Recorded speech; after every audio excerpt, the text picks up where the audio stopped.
Good day, class, and welcome back to your tutors. Today, we're still talking communication research method. However, our focus is on a particular instrument that we refer to as the questionnaire.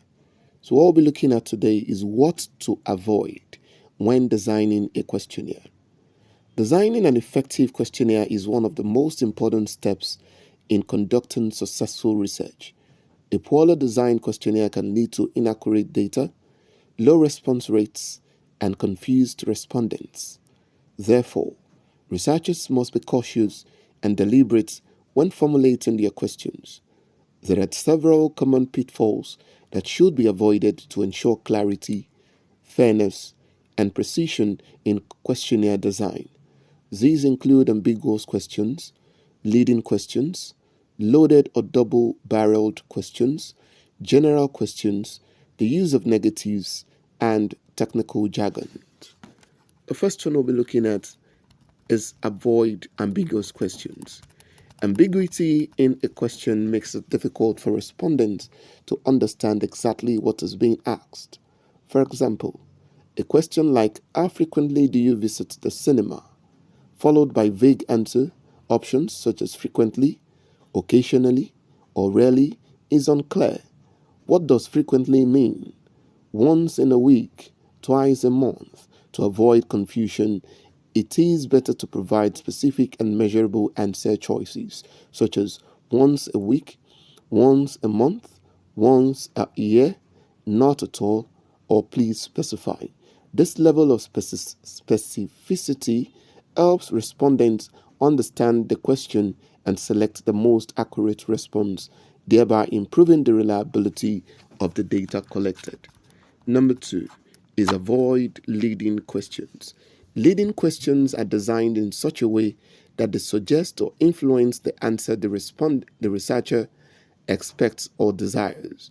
For instance, asking, do you agree with me that all women are infidels? Double or even triple dealing on their men. This is not only offensive, but also manipulative. It pushes respondents towards agreeing with the researcher rather than forming their own opinions. Any question that forces or biases the respondent should be avoided. In fact, yes or no questions, especially those framed to encourage a particular answer, are generally discouraged in serious research because they lack depth and promote biased responses. Number 3, which is avoid loaded or double-barreled questions.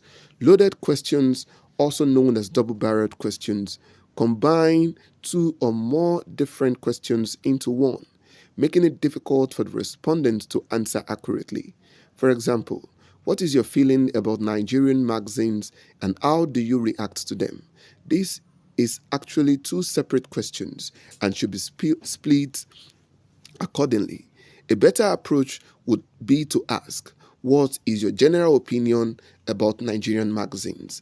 How do you typically respond to the content in Nigerian magazine? So separating the questions ensures that each idea is addressed clearly and avoids confusion. Number 4 is avoid general or overly broad questions. Another mistake in questionnaire design is asking questions that are too general or combine multiple ideas into a single item.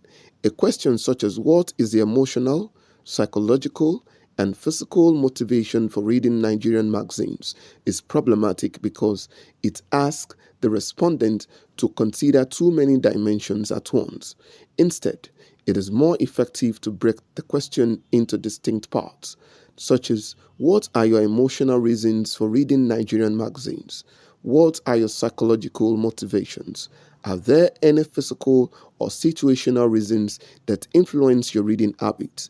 This way, the respondents can reflect on and answer each part more thoughtfully and accurately. Number 5 is avoid the use of negatives in questions. Negative phrasing in a question can confuse respondents and lead to inaccurate answers. A question such as why don't you read newspapers may confuse respondents would may confuse respondents on why do they read newspapers, on who may misinterpret the question entirely. It is clearer and more effective to use positive phrasing. For instance, how often do you read newspapers? This allows for straightforward responses and reduces the possibility of misunderstanding the intent of the question. And number 6 is avoid using technical terms or jargon. A questionnaire should be understandable to all respondents, regardless of their educational background or familiarity with technical terms. For example, asking, "Are you alienated by what the lecturer is talking about?"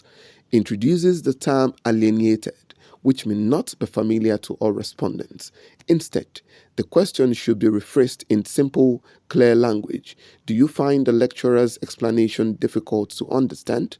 By avoiding these technical jargons, researchers ensure that all respondents, regardless of their expertise, can provide meaningful and accurate answers. So, designing an effective questionnaire may require careful attention to clarity, neutrality, and simplicity. Ambiguous, leading, loaded, general, negatively phrased, and jargon filled questions can all compromise the quality of the responses and ultimately the credibility of the research findings. By avoiding these common mistakes, researchers can create questionnaires that are easy to understand, respectful to respondents, and effective in gathering accurate and useful data.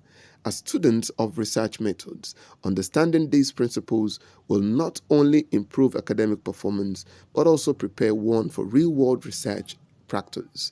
Thank you very much for your time, and please don't forget to subscribe to this channel.